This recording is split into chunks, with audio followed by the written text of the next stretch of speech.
Hey, what's up, geeks? So, each lesson is going to be an hour. And in this lesson, I'm going to cover the basics of JavaScript just to give you an idea of how JavaScript actually works. Now, to start things off, you should know that applications create models of data. So, what is models of data?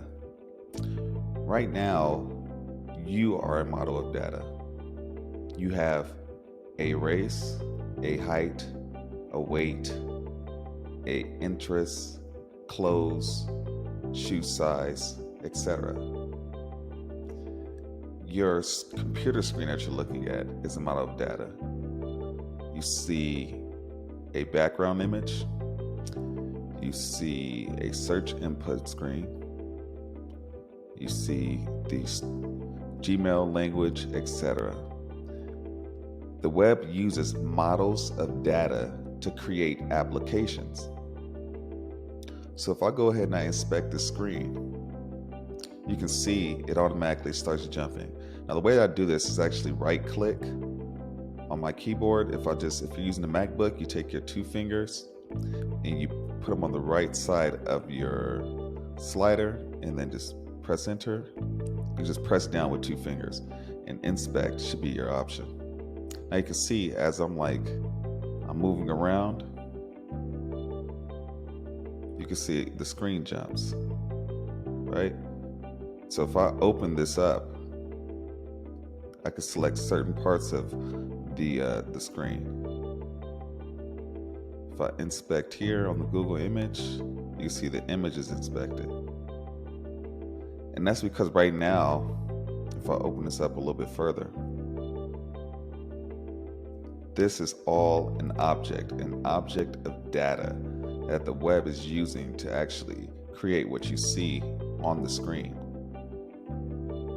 Now, this can be a little bit overwhelming, but this is how the web works.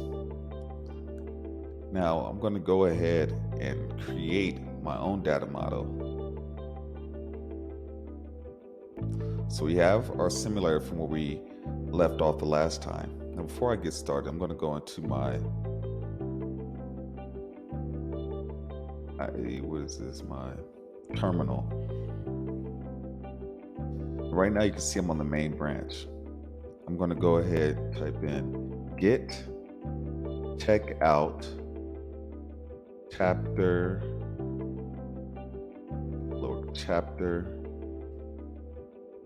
/1. Now, if I press enter, forgot one command. So I'll say git checkout chapter -b. This is how you create a new branch.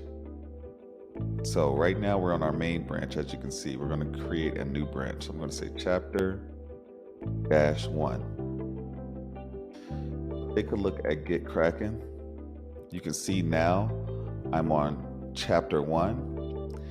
And reason that you see when I hover over it, you see main, is because there's no difference between chapter 1 and the main branch. But there will be soon. Now, let me close this out. So now we're going to the app.js file. And I want you to follow along with me. I'm going to go ahead and clear everything out. And I'm going to import React from React.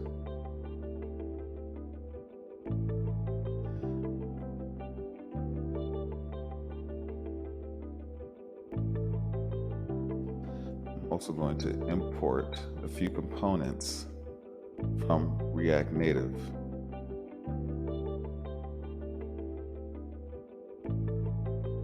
Type in the command const. Well, we're going to create the function called app that we just deleted. This is called an arrow function. I'll explain that a little bit later.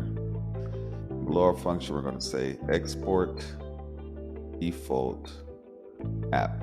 I promise you this will all make sense soon. Next, we're going to return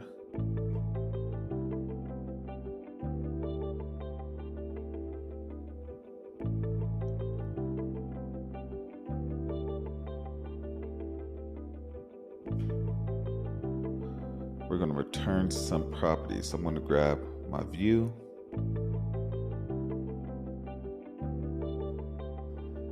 And I'm going to grab text, and I'll leave it at that for right now, and safe area view. I'll go ahead and I'll say, bring in my safe area view. Have my style sheet.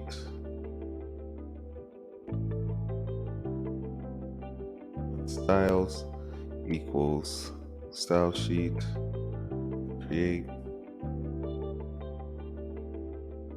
Yet all these little changes that you're seeing right now, these are changes that are being made that are different from the main branch. If I take a look at GitCracker right now, you can see there's some work being done. It's not saved, but there's work in process. So let's say container.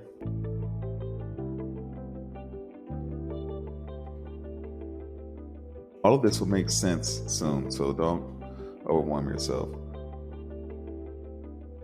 I'm going to use the style property, and we're going to pass in our styles dot container. Okay.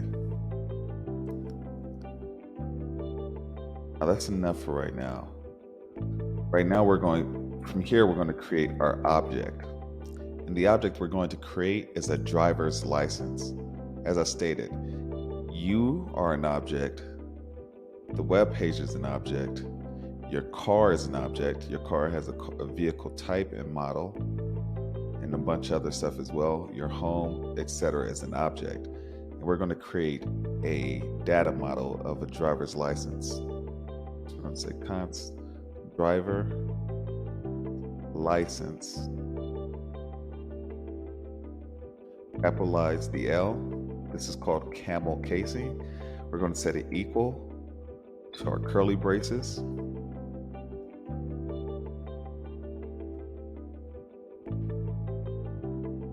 Right now, this is an object. When you have a curly brace at the beginning and end, this is an object. Now within this driver's license, what does a driver's license have? It has an image. So I'll say an image, which is usually your image. On the web right now, I'll search for, open a web browser and I'll search for driver license image. Or maybe I'll just search for headshot image. Okay, that's good enough. So I'll go ahead, open this image in a new tab. We may not be able to use this image.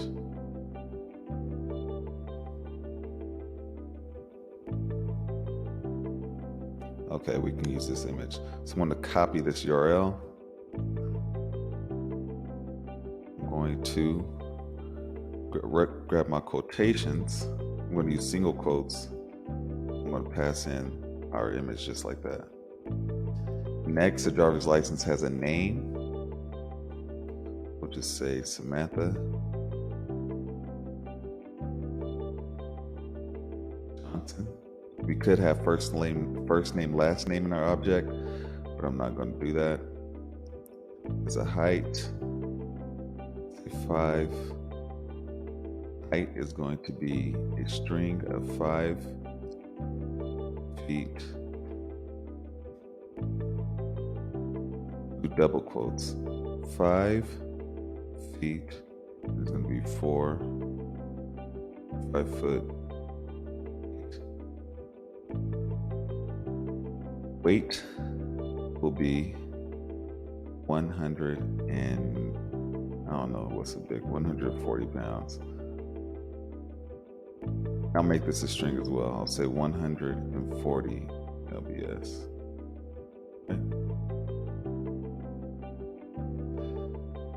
Okay.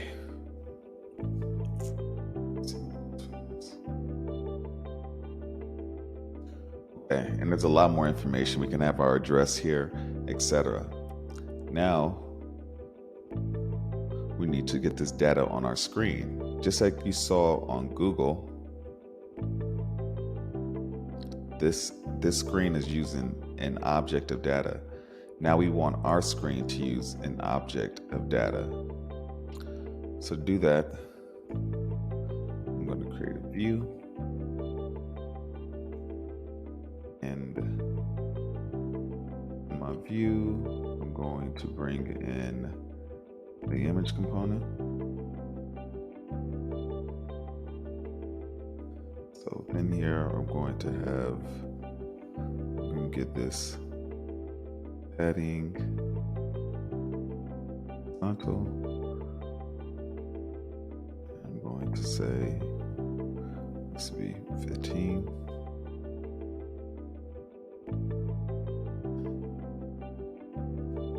Let's say driver's license. So driver's license.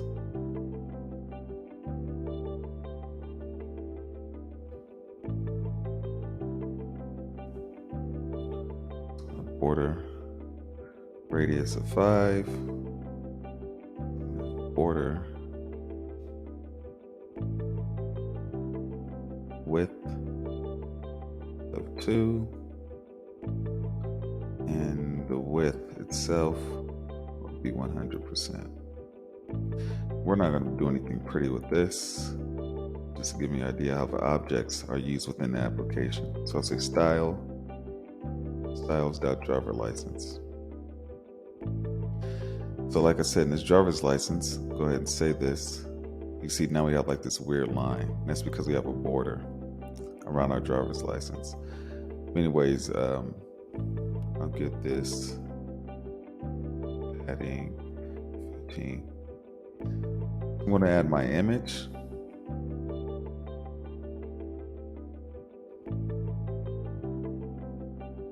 And the image needs source. So the source for our image is going to be, add another curly bracket, URI. I'm going to say driver's license. I'm going to reference our driver's license. As you can see, we're using our driver license. If I remove this, you can see it shows that my driver's license isn't being used right now. So I'm going to say driver's license dot, and this is using dot notation. We'll explain that a little bit later. I can reference the image. So I'll say image. So when I say that, we're not seeing anything because we haven't given our image any kind of styling. So I'll say driver. Next I'll say driver license.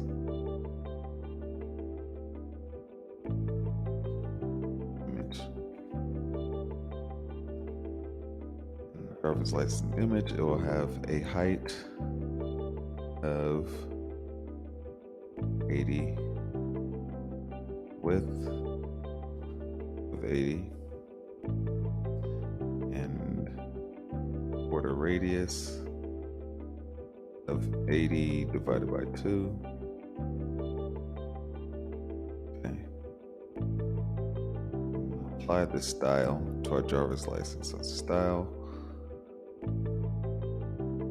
Styles dot driver's license image.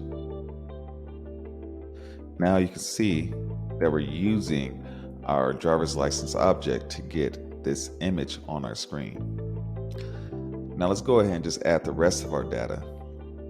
Now as you can see, the rest of this is going to be like Samantha's name. So I'll bring in my text component. And within my text component, I'll use my curly brackets. Within my curly brackets, I'll bring in driver's license dot name. All right? And in front of my curly brackets, I'll say name,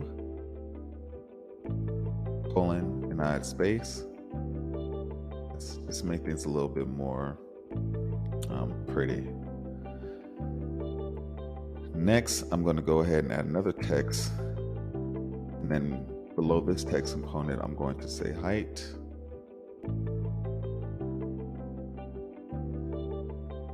and I'm going to reference driver's license dot height.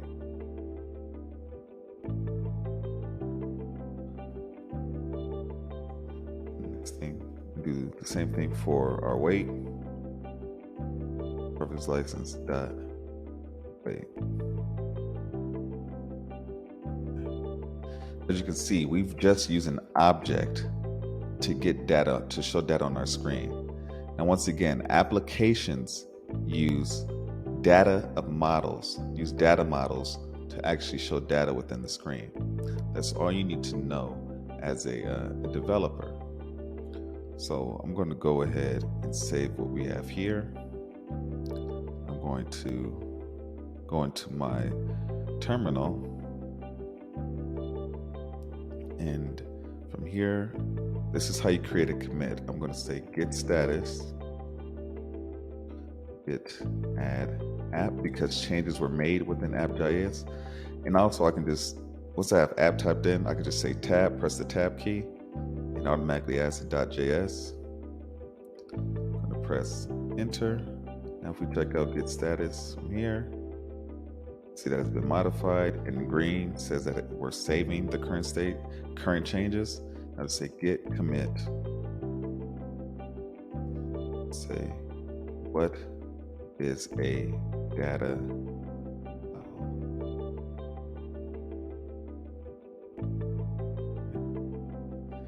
let's enter. Press enter. You can see all those changes have went away on the side of our screen. If I go into Get Crackin', you can see that now our chapter 1 is above the main branch. So I'm going to do from here, I'm going to push the changes, git push. It's going to say I need to create a branch to basically to GitHub. So I'm going to copy what we have here, paste that in, press enter.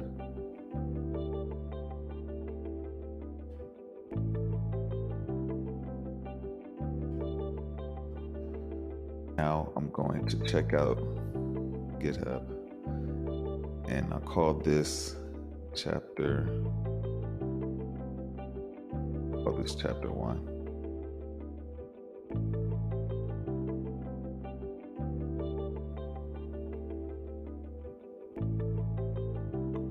So basically what it did is just created a merge request. And as you can see, if we go into the commit, you can go into commits. And then within that commit, you can see what is data model. And that's going to show all the changes that were made here. And just to make things a little bit easier to read, you can just press these 3 dots and view the file. And it'll show you everything that has changed within that file. So it's easier to read. All right, so I want you to get used to using this, because you can always come back to this Git repo and study the code.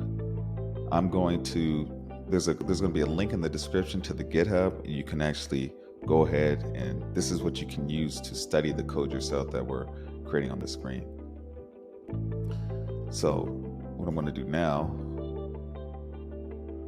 I'm going to go back, and from here we're going to start explaining what are actions. So I'm going to open a web browser up again.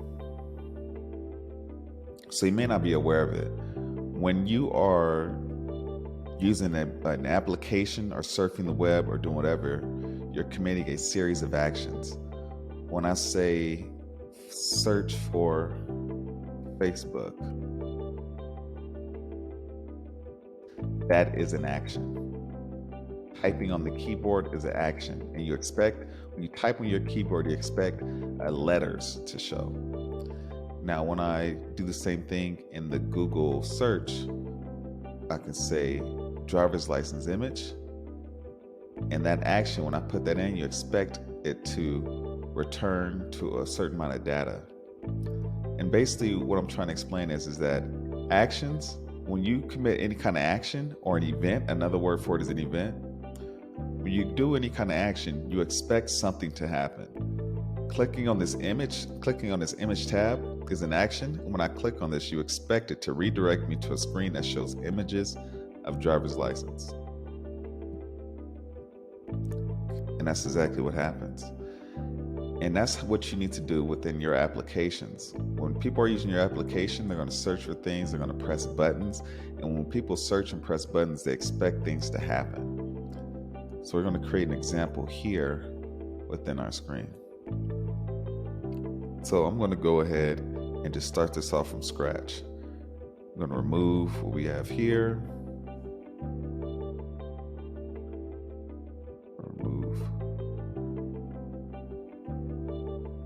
Remove all of this. It's no longer needed. And I'm going to bring in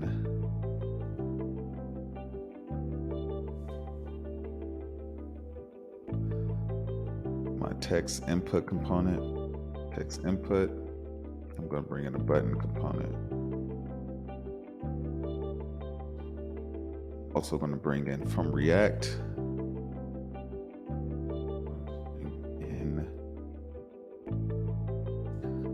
called useState. You don't need to know what this is right now. Just go ahead and follow along. And I'm going to bring in my text component. Let's hit this all. Container.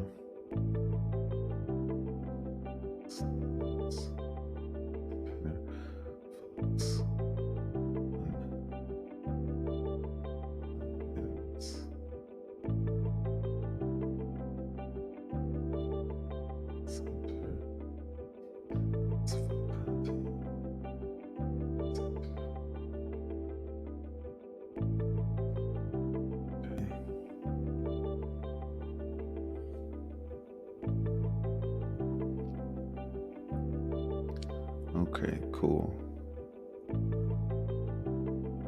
Now we're going to create some properties using our useState. I'm going to say first name. I'll just say name. Name, set name equal to useState empty string. Now I'm going to go ahead from here and we're going to use our text component. Within my text component, I'm going to grab the name. Right now you shouldn't see anything on the screen when I press save. It's because the initial state of the string is empty. If I type in my name, Darron Brown, see Darron Brown on the screen. Right now, we want it to be empty. Now, the next thing I'm going to add is a text input.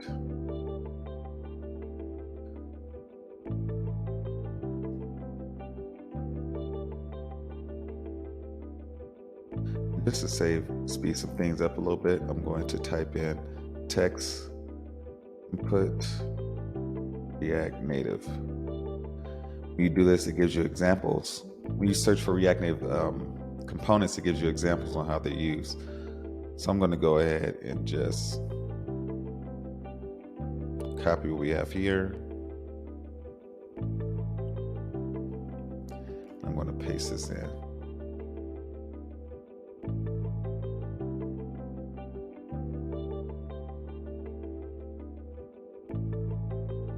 Copy the input style.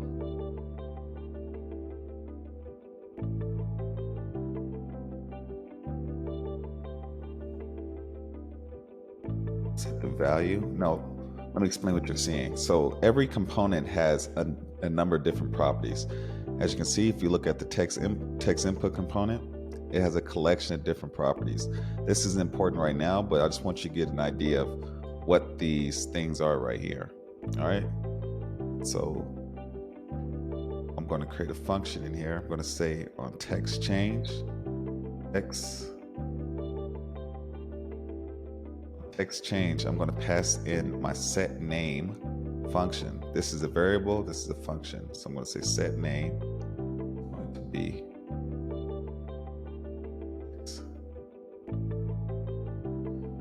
right.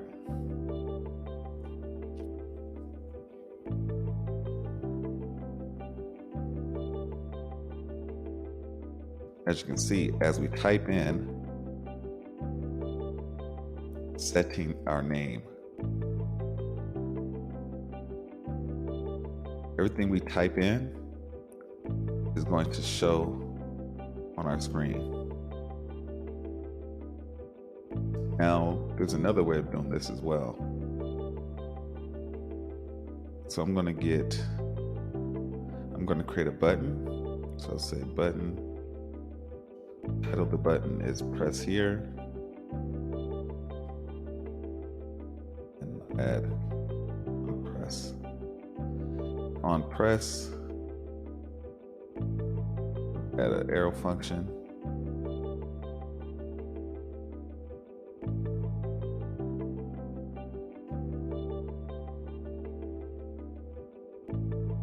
Set press, we're going to set our name.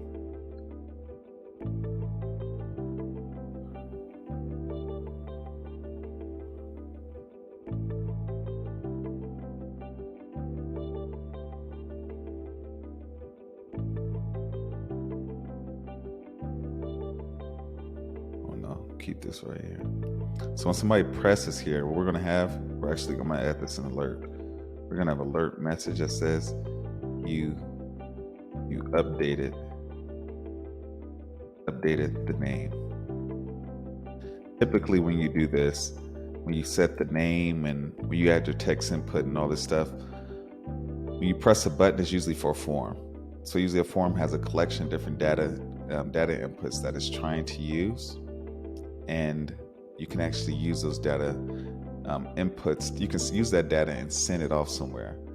I'm going to create another input for, say, here we'll just create like last name. Just to give you a better example. So last name, you state string, and we'll update this to first name. Set last name. I'm going to remove the text input from here that I have here. We'll say set first name.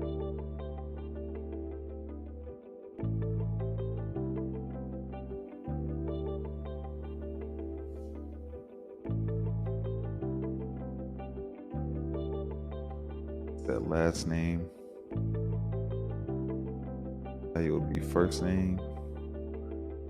Value will be last name.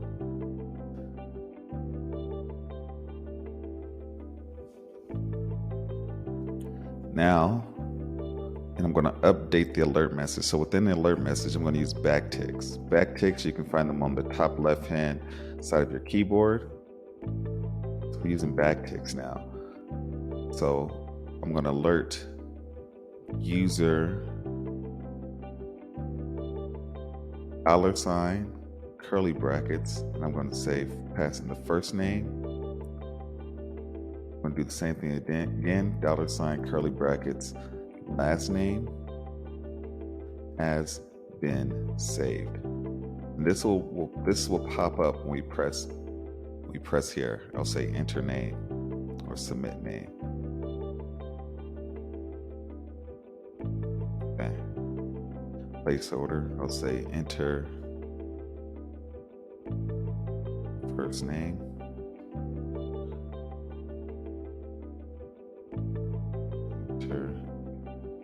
Last name. You can see, so now we know what to enter. I'm going to say Darron Brown. As I press submit, it says the alert message pops up, user Darron Brown has been saved.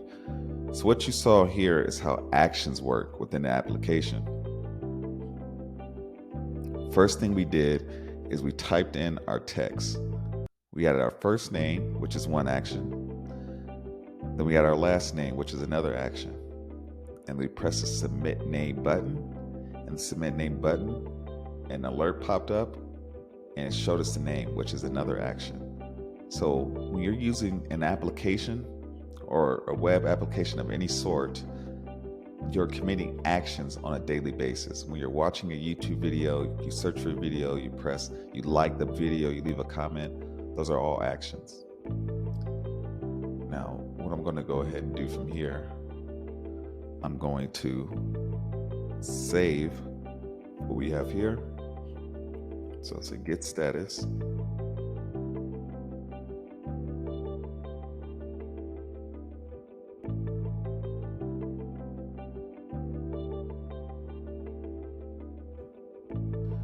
The commit message will be what are actions? Events, because actions and events are the same thing. What are actions and events? All right. Save that. Now you'll expect this little orange slider to disappear. Go back to my terminal, and I'm going to say git push. Need to always allow this. Okay, now I'm going to go back to GitHub.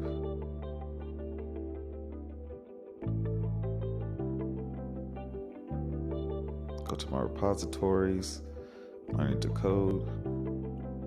If I go to pull request, you'll see one for chapter 1. Go to chapter 1, look at commits, and here it has what are actions. Click on this. This is our recent code commit. Remember, if you want to see the file clearly, just click on these little 3 dots in view file. And now it has everything there. So make sure you do this so you can actually study the code here. And the biggest thing, just give you an idea how actions are used within the application. Okay, so the next thing I'm going to do is I'm going to show you how we actually use functions or methods within our application. Okay, I'm going to go back into our code and I'm going to remove everything that we have here.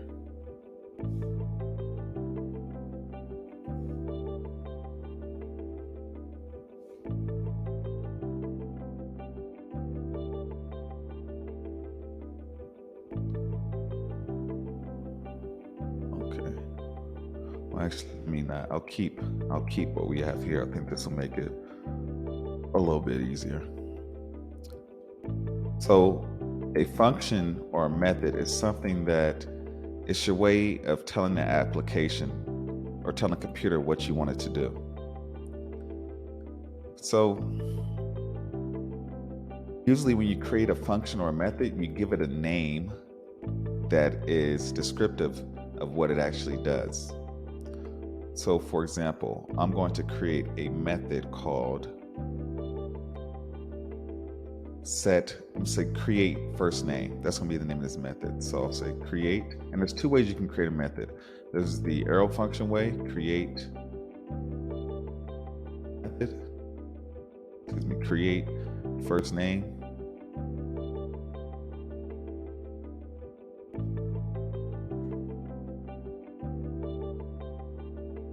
And I could create the first name function this way. I could remove const,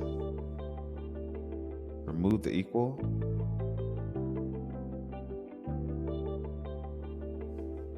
and remove this arrow function. Right.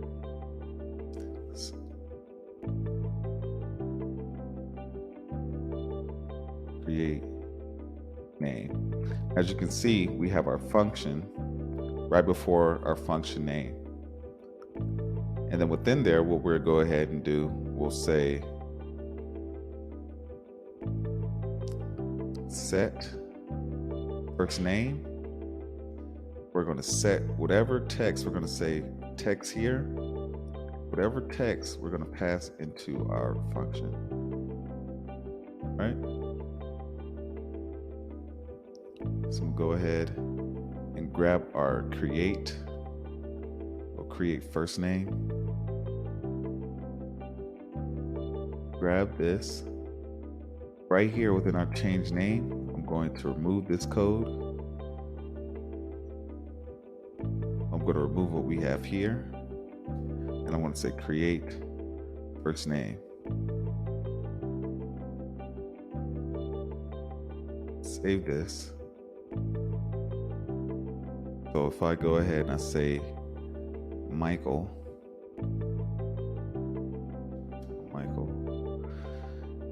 and then I press enter, you can see Michael Brown has been saved. That's because we just created a method and we have a script.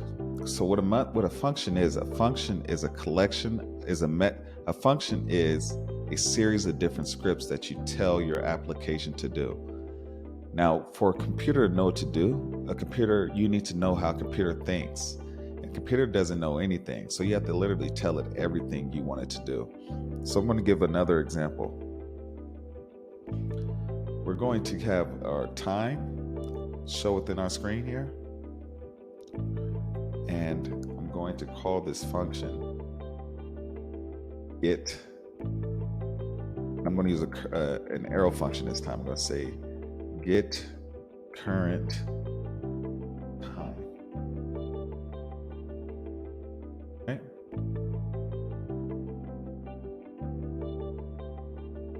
Actually, I'll call it get greeting.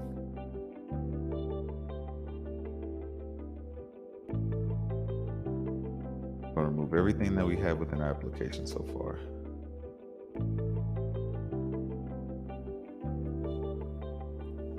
And I'll use my text component.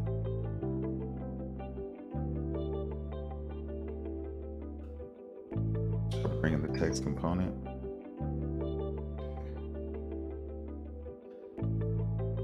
All right. So when you have another function, you want it to do something, you have to say, there's a certain series of, you have to give it a series of steps that you want it to do before it can actually perform anything. So to get started, we're going to we're going to have to get the date if we're going to greet somebody. So when JavaScript has built-in methods, the first one we're going to use is new date. And the way you call a method is adding our braces. I'm going to say const date, today's date. I'm going to set it equal to new date. All right. This is a variable. I'll explain variables later, but just follow along. So right now we have a variable called today's date, and we set it equal to new date.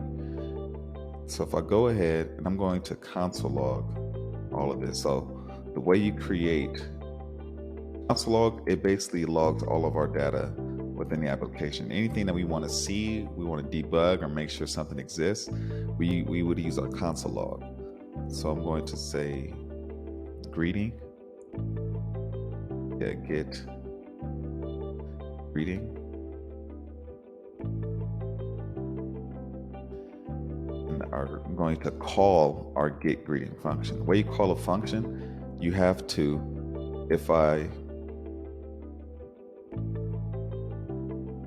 actually, I'm going to do it this way. I'm going to call my function just like that. And within my function, I'm going to console log today's date.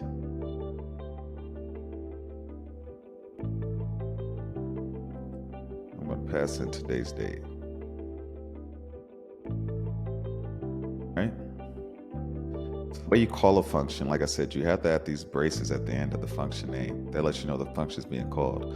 So within my simulator, I'm going to go to device. In the top tab, I'm going to shake it, and I'm going to open debugger. Oh, React Native comes with a built-in, so let me go ahead. Open. oh yeah, I'm in Xcode. Pods. Hermes, and I'll just turn this to false. So I have to go ahead. I'm going to stop my application.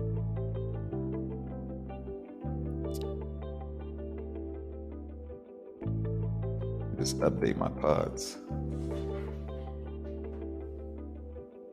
Okay, so after I've updated my pods, I'm going to go back in directory and press yarn start. Metro Bundler, and now I'm going to run the application again.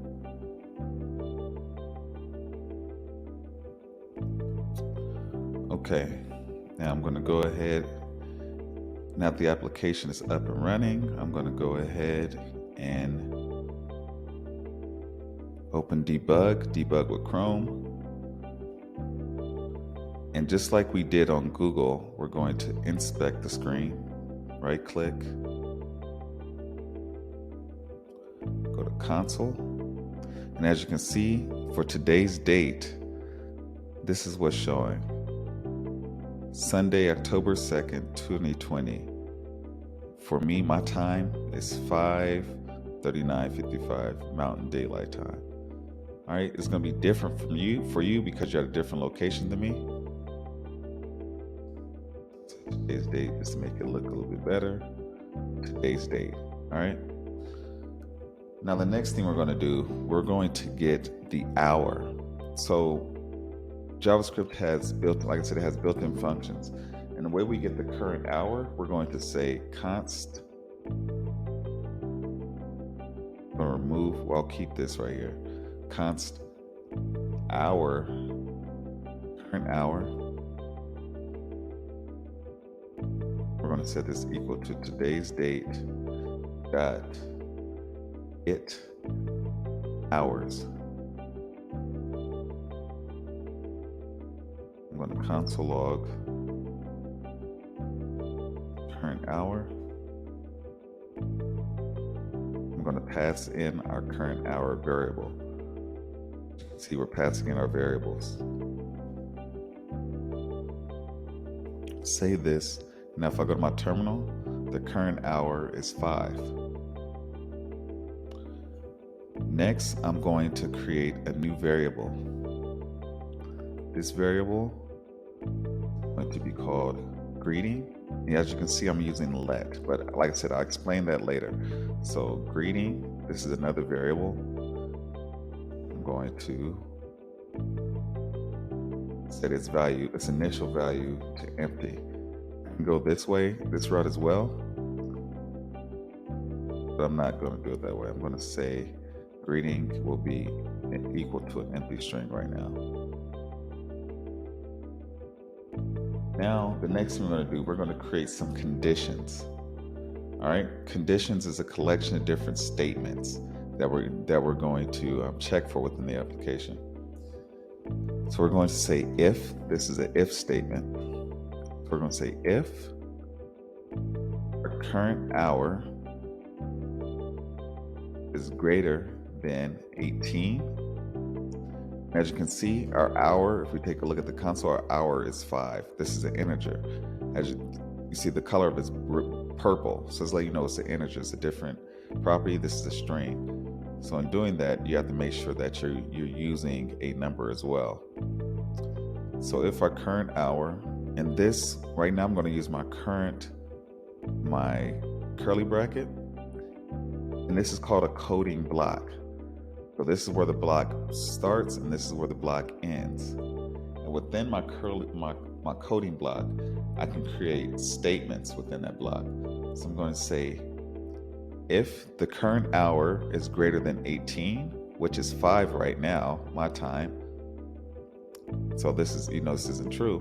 If it's greater than 18, which is not, the greeting will be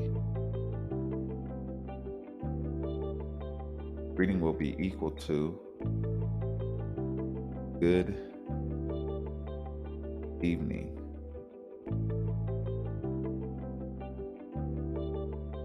Okay. Now, with if, we could be done here, but if allows us to create other statements with it as well. So we can say else if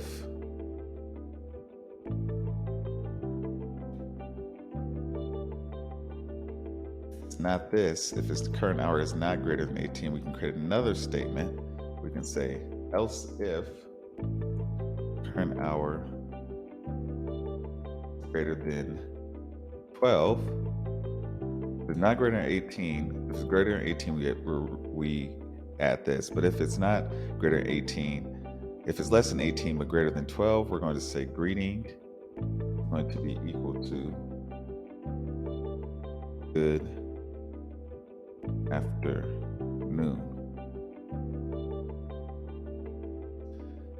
And we can create another statement. We're going to say else, if it doesn't fit any of these conditions, if it doesn't fit the first condition greater than 18, the second condition greater than 12, then we're going to say greeting is going to equal to welcome.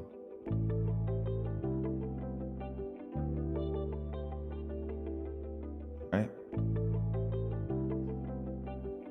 So to actually get this to show on our emulator, we're going to change our button label. We're going to say get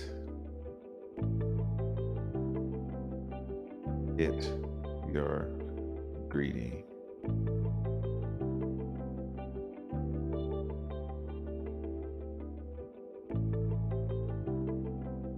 We'll say hello. I think that's and next we're going to grab our onPress property, and within our onPress property, we're going to get our greeting like this. All right.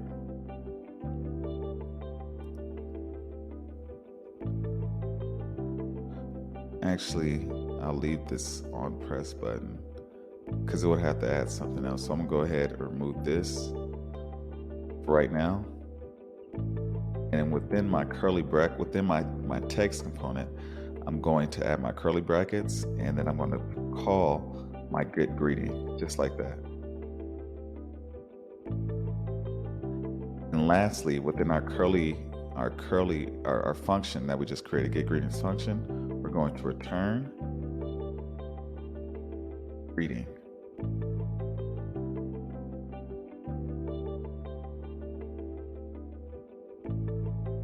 And as you can see, the greeting is welcome. Because it's 5 o'clock my time, it doesn't fit any of this. So right now you always have to return something at the end of your coding, at the end of your functions. And right now we're returning greeting. Now let's say, for example, that we want to use our button, right? So what I will go ahead and do, I will use my button component. And I would say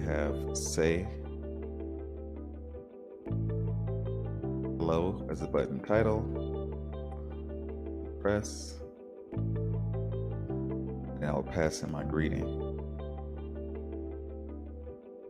get greeting function, just like that. And you don't call it. The reason you don't call it is because it's an event, it's an action. The action is on press. Let's say that. So the function doesn't get called unless you commit an action of pressing on this button. So I'm going to remove what we have here. And instead, I'm going to bring in useState.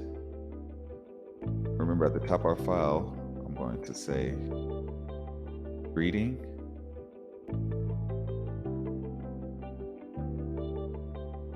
set greeting useState. By default, it says empty by default. And right now, instead of passing in our greeting get greeting function into our text, we're going to pass in greeting, which should be empty. That's what we expect it to have because the initial state is an empty string. Now remove all these console logs. And I'm going to remove this variable greeting. As you can see, we're getting an error right here. So I'm going to remove greeting equals good evening. And instead, I'm going to say set greeting. And I'm going to pass in the strings. Set greeting. As you can see, the value is good evening. I'm going to do the same thing here. Set greeting. Copy what I have here. Paste that in. Same thing to our welcome. Set greeting. And copy what I have here. Cut this out. Paste it in. And as you can see, now we're setting our greeting. So I'm going to save this. Now when we press this button, now welcome shows. Welcome, once again, welcome is showing because it's 5 my time, and it's not evening or afternoon. It's early, way early morning for me. But anyways, now that we've actually went over our methods and how action and stuff work, we're going to commit this. So git status, git add. I'm going to add iOS / pod file. Do iOS / pod file. Actually, I'll just do app. I think it'd be cleaner, easier for you to understand. Yes. Status. Okay.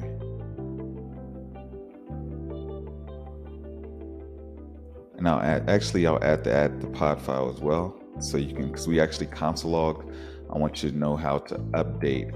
In case you have the same error that I had, you need to update your pod file to remove Hermes or set Hermes to false. So I'll go ahead and add iOS pod file, just this pod file, because it'll be easier for you to understand. So git add iOS pod file, git status. Say, okay, I do not want to add this, so I'm not going to. I'll say git commit and we're here. I'll say what are methods? Methods.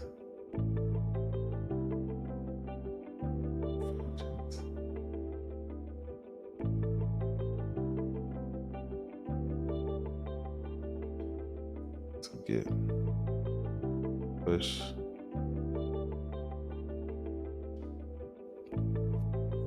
Okay, we take a look at Git Kraken. You can see that we have everything that was changed within that file. It shows you for each commit. If I go back, I can see what data model is. I can go to each one of my commits and it'll show me what files were changed. What changed in that file, go to pod file, just set this to false. If I go to my actions, do the same thing, it'll show you what has changed. You know, view file, you can view the entire file. It's a lot cleaner. If you're not going to use Git Kraken, just push everything up. Now that the code has been pushed to GitHub, you can go to, once you go into my learning to code, you go into pull request, chapter 1, commits, and right here it says what are methods. Click on that one because that was what we did recently, and you can view the entire file using these 3 dots, and it'll show you everything that was changed. So you can study the code that we have here. We have our get greetings function method, and we have a series of different scripts. We have our opening and closing bracket followed by another statement with an opening and closing bracket coding block, and the same thing for our else. All right. If I go back one file, it also shows the pod file right here. You can see that I changed Hermes. The pod file was on Xcode, and I just went into my pod file and I updated Hermes to false. Now, that's it for today's lesson. I hope you learned a lot. I don't want to overwhelm you. What I want you to do from here, I want you to actually study this code. I want you to create your own examples for each one of the lessons we covered today. So we covered 3 different lessons.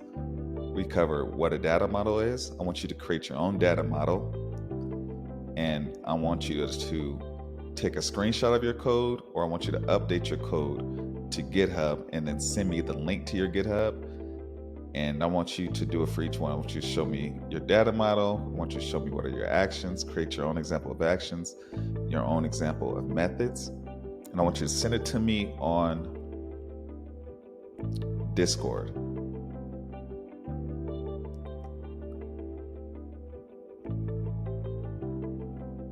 And on Discord, you can reach out to me directly here. Got it? You can just message me directly. I'm right here. You can send me a message. I can send anybody here a message. What I want you to do is to send me a message. In that message, say who you are, how long you've been learning to code, and I want you to add the message here. Send me a link to your GitHub so we can actually study your code and I can help you out.